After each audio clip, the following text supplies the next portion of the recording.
my privilege and pleasure tonight to be your chairman. Even though I'm comparatively new to Eastwood Rotary Club, not to Rotary, but to Eastwood Rotary Club. Can I introduce our top table for the evening and other entertainers? So, on my left I have John Michael Haggard, who is going to deliver the immortal message. I'll see if the introduction for you to handle it. On my right, Duncan McFadden, who's going to do the Toast of the Lassies, and sitting beside him, Catherine Stewart, a member of the club, who's going to do the reply. And I'm your chair, and also, we're well protected tonight. We have retired members of not only what used to be the Strathclyde Constabulary, but also a representative from Lothian and Regent's Constabulary, so there'll be no trouble.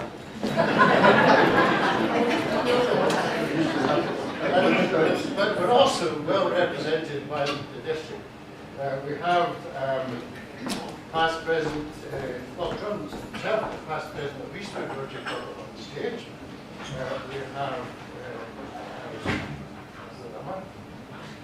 We have District Governor Jim Ross and Elaine, sitting in front of me. Past District Governor Drew Hughes and Joan. Nice to meet you again. District Governor-elect Jimmy Johnson. Past District Governor Catherine. Past District Governor John Wardle. Past District Governor Alistair Denham. Quite well here. Just interested. And we have the daughter of late past District Governor Roberta. We have daughter, as a member of Erskine Rotary, Mariella.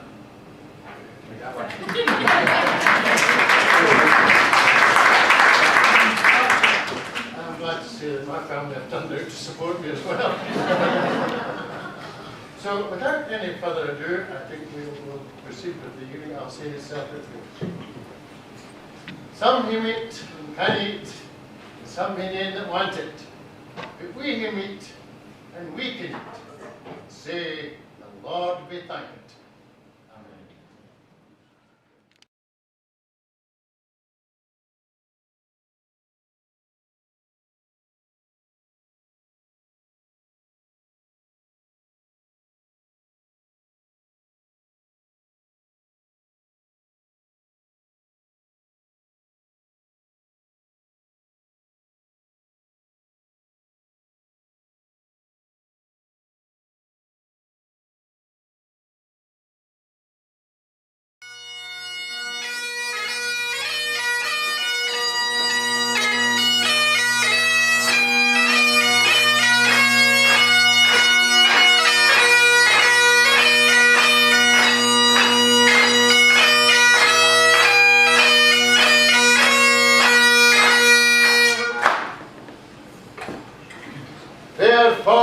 Honest, sonsy face, great chieftain and a pug race.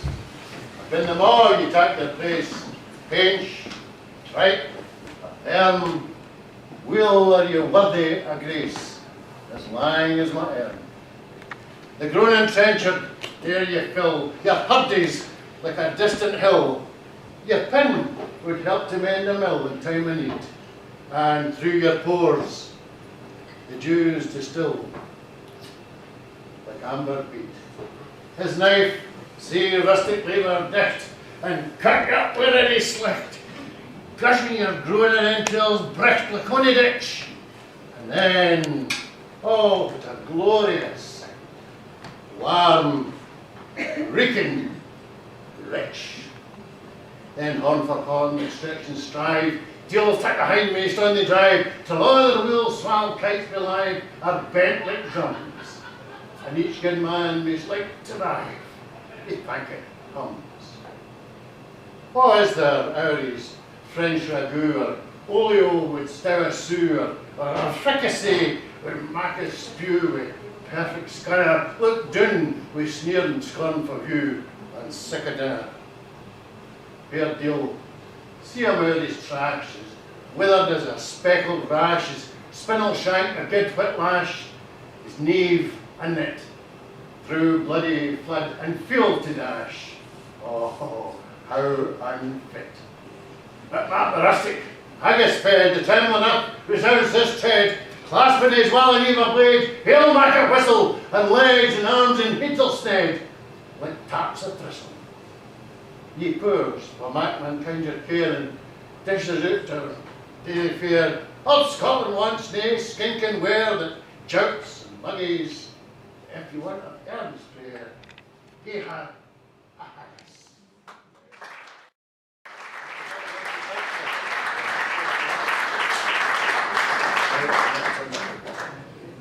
Ladies and gentlemen, the haggis.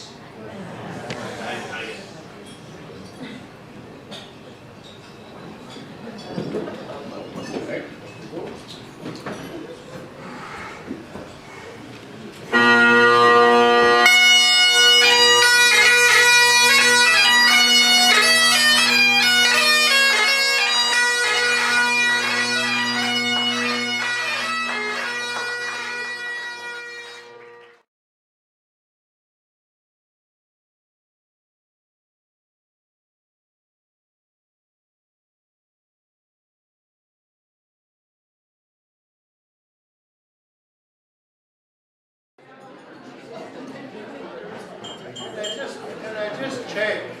Have you all had your coffee and tea? Or is anybody still waiting for tea or coffee? Apart from myself? No. Well, in that case, I think we'll push on. Time is marching ahead. It gives me great pleasure to introduce our next speaker, our first speaker of the evening, John McIlhaggard, who is the next member of the Eastwood Rotary Club. I'm going to quite a few of the members here. John is a traffic consultant, and he's a former resident of New Mearns and now resident in East Kilbride.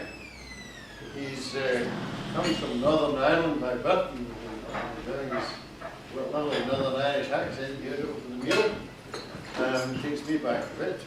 And he's well known on the Burns as a Burns speaker, and it gives me great pleasure to introduce him to deliver for us tonight the immortal memory. John.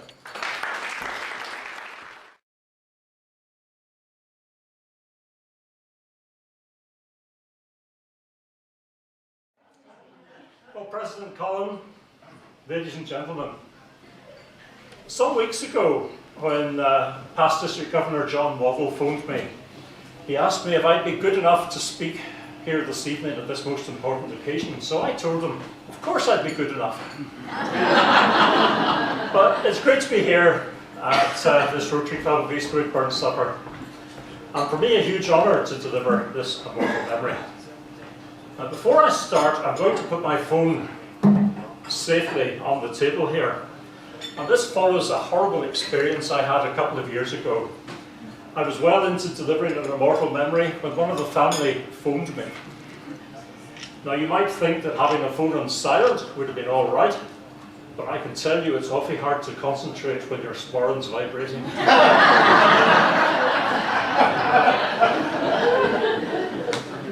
Now, when my son was growing up, I spent several years of Wednesday evenings sitting with other parents at the back of a room at the College of Piping in Otago Street, as he and other kids got their lessons on bagpipes. And their teacher then was a man called Seamus McNeill. And whilst giving them instruction about how to perfect double throws on C, or how to avoid making crossing noises, he used to have wonderful little asides while the children were resting from all the blowing. And what I remember was on the appearance that people should adopt when they were listening to a piper playing in Hebrew. And he advised that while allowing your mind to wander over numerous happy subjects, you should always maintain a face that makes it look as if you're enjoying the piping and not wishing it was all over. So I see lots of you are very skilled at listening to the Hebrew. But what do my son's piping lessons have to do with Burns? Well, very little, probably. And so, ladies and gentlemen, if nothing else, I hope this immortal memory will prompt you to have a closer look at the statue of Robert Burns in George Square. If you stand with your back to the old post office building and look up North Hanover Street, you'll see the tall statue in the middle is Sir Walter Scott. There will be a seagull on its head, and the only reason for that is because the locals haven't devised any way of getting a traffic cone up that high. But just to the left of that and set into the square a little bit is the Burns statue. And perhaps also you'll look up some of his works. And then maybe he'll not just be the gentleman who has the picture on the £10 notes. So ladies and gentlemen, please be upstanding. Raise your glasses and join me in drinking to the immortal memory of Robert Burns.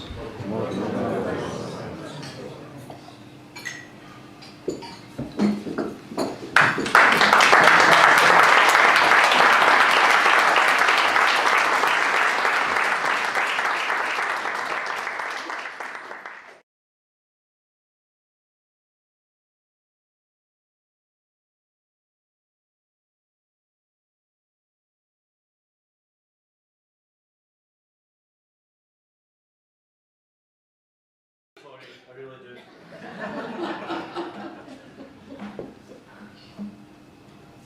Excuse me. Mr. President, honoured guests, ladies and gentlemen, allow me to begin by saying that it is a pleasure and a delight to be here this evening and to be asked to join in your very highly regarded festivities dedicated to the celebrating of the birth of our national bard on the 25th of January, as we heard 260 years ago. By night, by day, afield at hame, the thoughts of thee my breast inflame, and I muse and sing thy name. I only live to love thee. Though I were doomed to wander on, beyond the sea, beyond the sun, till my last weary sand was run, till then, again, I love thee. Gentlemen, only lassies can inspire such thoughts and feelings. You only have to look around tonight to see that our company is both graced and blessed by the presence of so many wonderful lassies, and we should be eternally grateful to them. Where, I ask you, would we be without them? Robert Burns both knew and understood lassies. He wrote, "The woman's minds like winter winds may shift and turn and all that. The noblest breast adores them maist. A consequence I draw that." However, I feel that in conclusion, we men, and big men, must agree that Burns summed up the lassies perfectly when he wrote, "Old nature swears the lovely dears, her noblest work she classes o', her prentice hand she tried on man, and then she made the lassies o'." Mr. President and gentlemen, it is now my honour and privilege to ask you to rise and to join with me in a toast, which is the lassies. The lassies.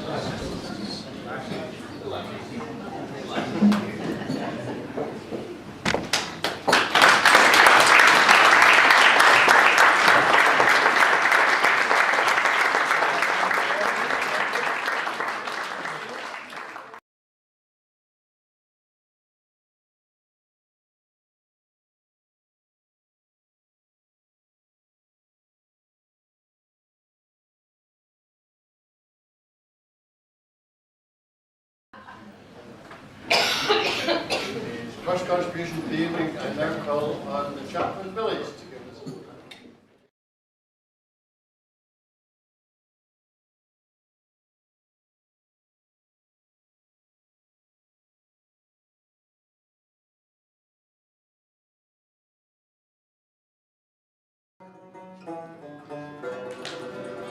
There's naught but care on every hand, in every hour that passes, what signifies the life of man, and worthy for the lasses, high and green, the rashes, high green, grow the rashes, the sweetest herb that e'er I spent was spent among the lasses home.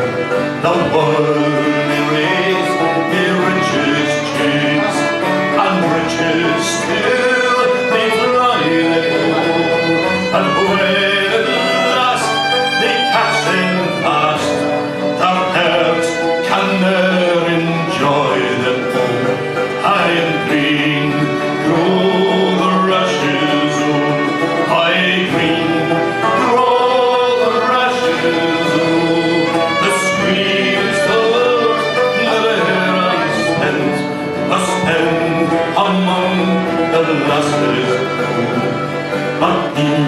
yn canu yr hyn. Mae cairns yn lwyd, mae'n difyw, and worldly cares and worldly men, they all pay taxel tearing home. I am green, oh, the rushes, oh, I green, grow the rushes, oh, the sweetest love that I spent among the lasses.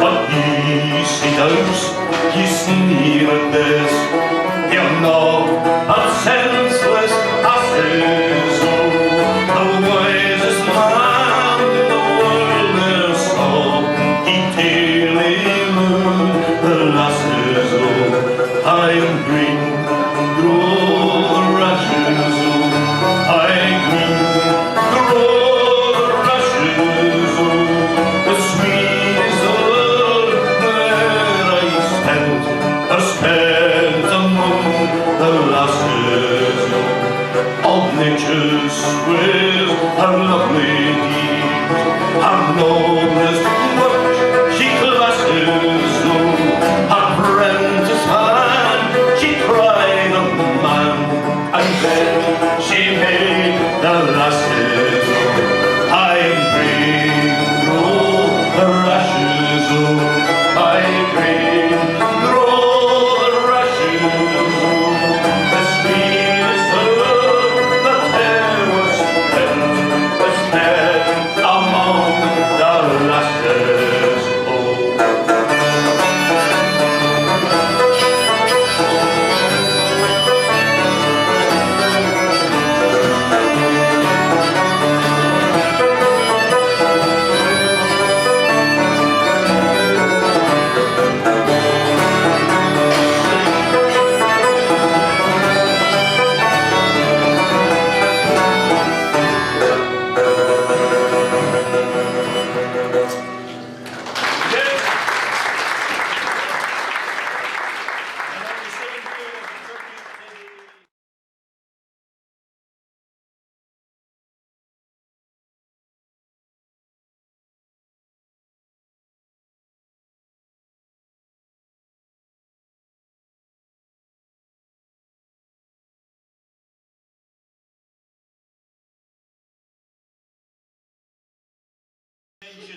In both the immortal memory and in the toast to the lassies is the ever popular A-fond kiss, sometimes known as parting song to Clorinda, because in their correspondence he was known as Sylvander to her Clorinda. It's a sort of clandestine thing that she eventually fell out with him, partly because he got her servant maid pregnant.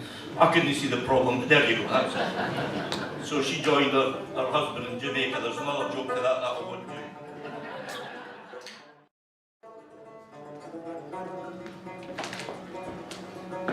Yeah, and kiss, and then listen. If there will last horrible deep in hurt from tears I'll pity, war inside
and fairest, here the meal of best and dearest, mine be a joy and pleasure, peace, enjoyment, love and pleasure.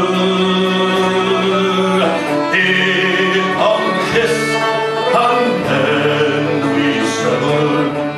Never will last forever. Deep in heart, from tears I'll bless thee. Warring sighs and groans I'll wait thee.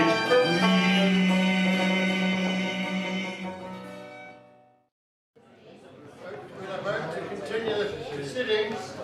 I'm sure you'll agree with me, we've been ably entertained so far for the super night so far, and it now gives me great pleasure to introduce Catherine Stewart, who's going to do the pie to the Close to Latin. I do know a wee bit about Catherine because she's been in the club since I joined in.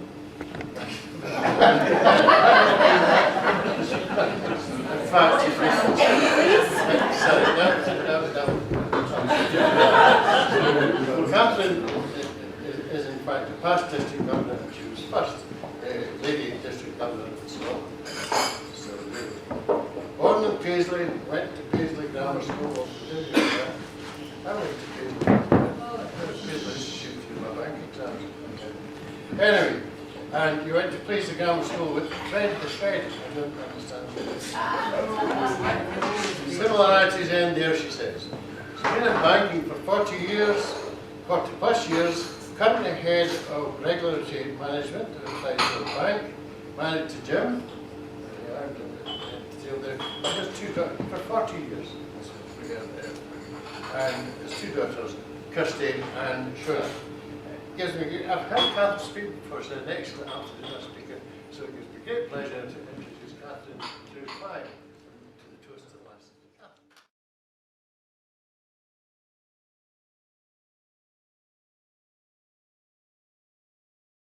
Thank you, President Colin, ladies and gentlemen.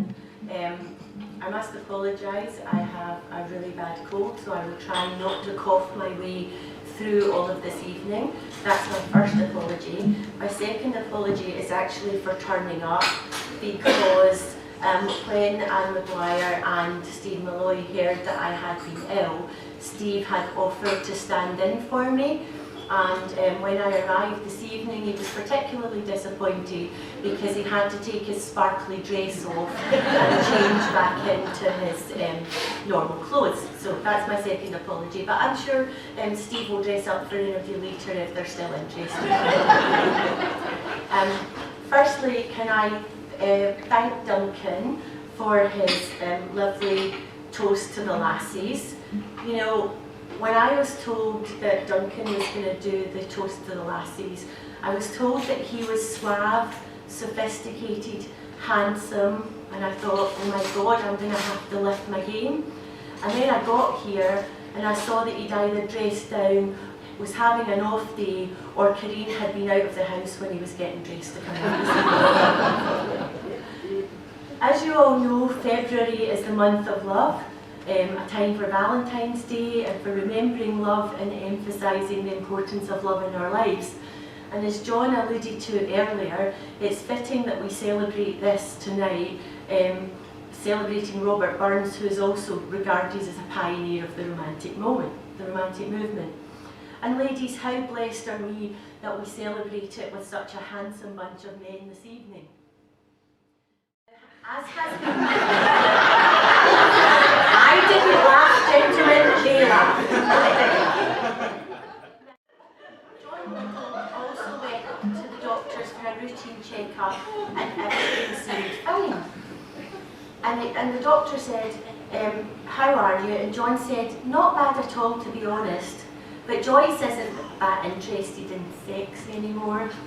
So he said, I usually just cruise around, and last week I picked up and had sex with at least 3 girls, and none of them were over 30 years old. The doctor said, my God, John, I hope you at least took precautions at your age. And John said, Of course I did. I'm not senile yet, I gave them a false name.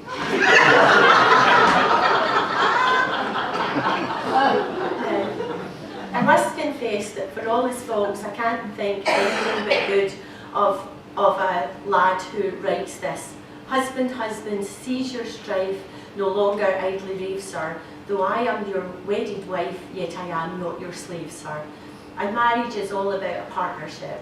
And I think we're so lucky and fortunate to have the men that we have in our lives, whether they're husbands, partners, brothers, fathers. So lassies, if you wouldn't mind being upstanding and joining me, here's a toast to our lads in the bard's own words. Get speed and further to you, Johnny, get health, hail Hans and weather bonny. The lads. The lads. The lads. Thank you.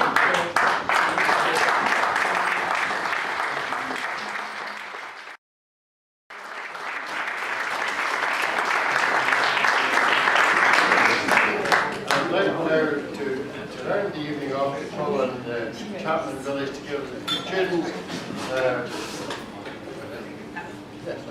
Chapman Village, please. A big hand, please, for them. Robin's got a chorus, so everybody knows it, please join in. If you didn't make up the words, we sometimes do.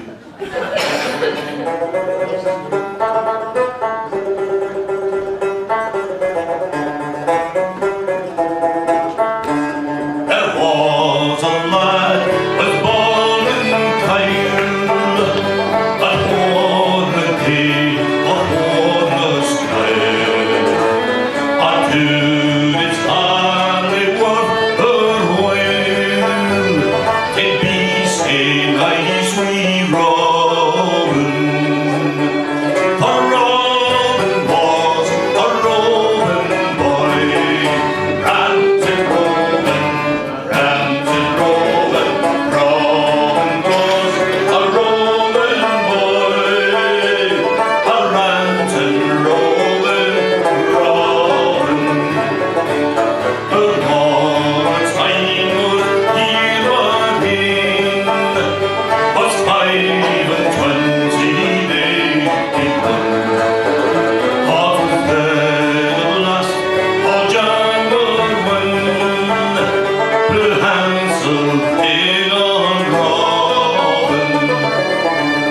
Aye, Robin was a Robin boy, ranting Robin, ranting Robin. Robin was a Robin boy, a ranting Robin, Robin. Because it needed in his mood,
Colin. It's nothing to do with, Colin's never wrote this. Let's see if we can find the actual song.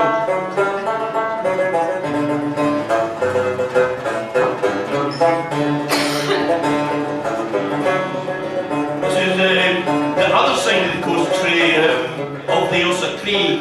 He, when he was an exciseman, was in the Solway Firth. So it's a wee bit poetic licence, but it's about the time that he would did it. It's called Smugglers, and it's got a chorus, and you'll go have a clue it probably if you are joining the hills. Our boat rides up the Ailsa Cree, and the wind and roll the lane. There's 13 men in Hazel Hall, in Mac, ye Bob and Bray. And there's 30 horse in Hazel Hall, with a rotor on their knee.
wee song called A Man's a Man for all that.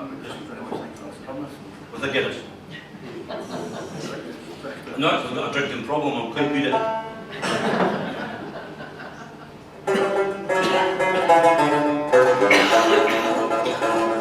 If there's a honest poverty, and things is he and Colin, and constantly we pass him by, we love him good for Colin.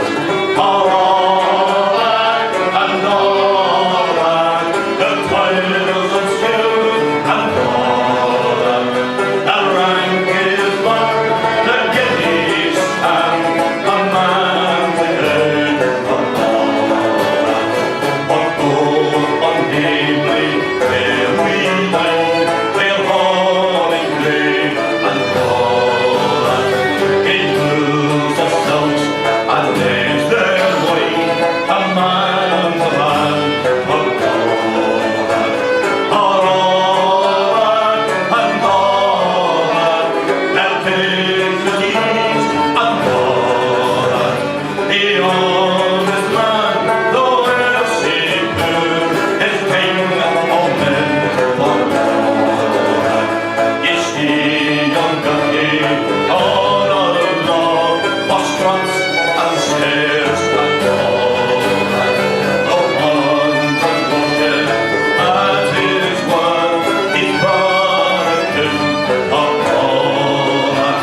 All that and all that is ribbon, star and Colin. A man of independent mind, he looks and laughs at Colin. A prince and mag, a belted knight, a marquis duke and Colin. And upon this man's pocket is mine, it paid him money to Colin. All that and all that, the dignities and Colin. The temple sense and pride of higher rank than Colin. And let us pray a comet may, as comet will for Colin. And man for good, the world shall men agree for all that and all that is coming yet for Colin. And man, the world shall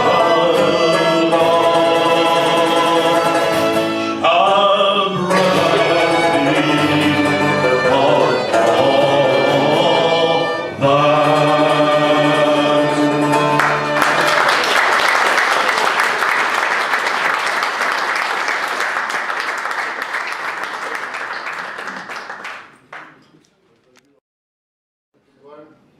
that. I could sit and listen all night, but the time is rapidly coming to an end of our evening together, and I'd like to call on Peter Daniels, our Vice President, to give the vote of thanks. Peter.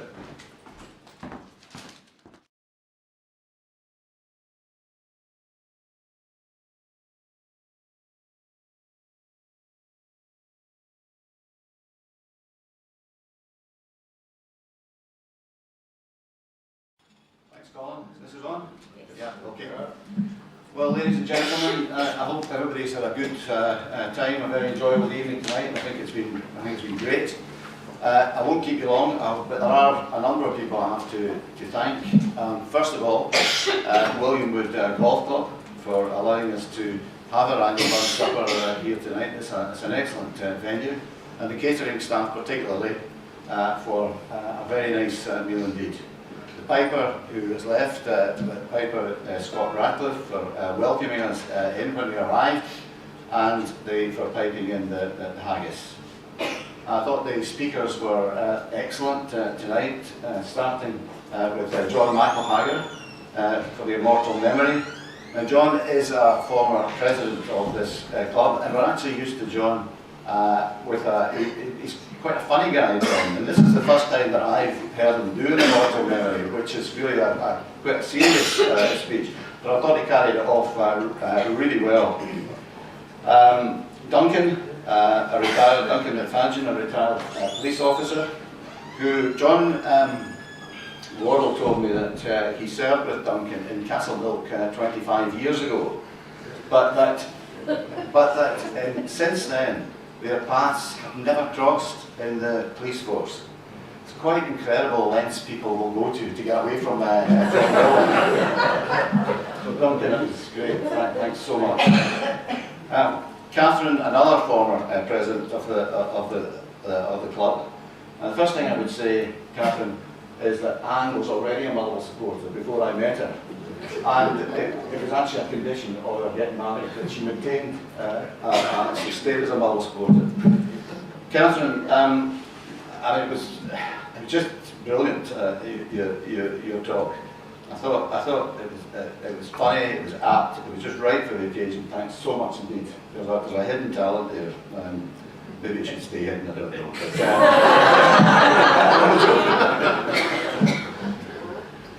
Can I thank the Chaplain Billies for again providing the musical entertainment at the club. Quite amazing that Colin has known them for over 30 years. That's Maggie, John, Billy, and Colin, you've known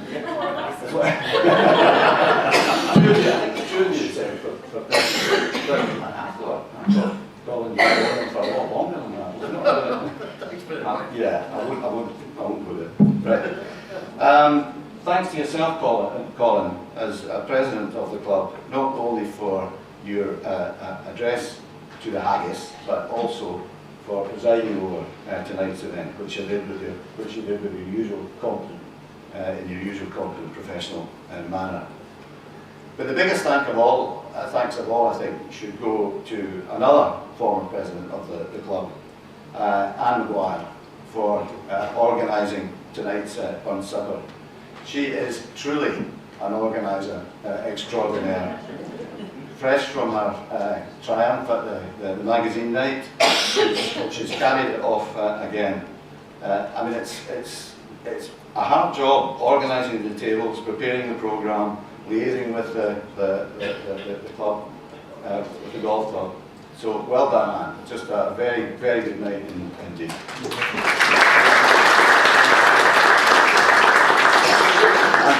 Finally, thanks to everybody for attending and supporting Eastwood Rotary Club tonight. There are 70 people here tonight, which is a huge increase in last year's attendance at this event. So, and it's been really, really excellent. And without your support, we wouldn't have had this enjoyable evening tonight. So that's enough for me. Time's getting on. We've got one last thing to do, which President Colin will do, and a safe journey home after that happens. Thank you.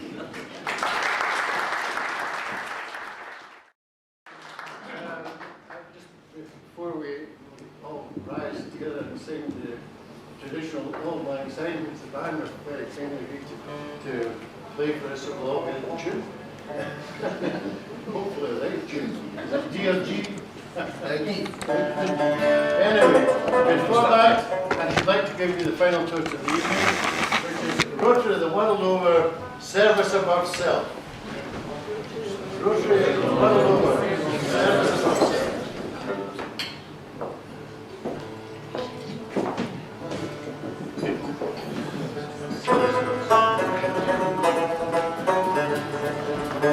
Do not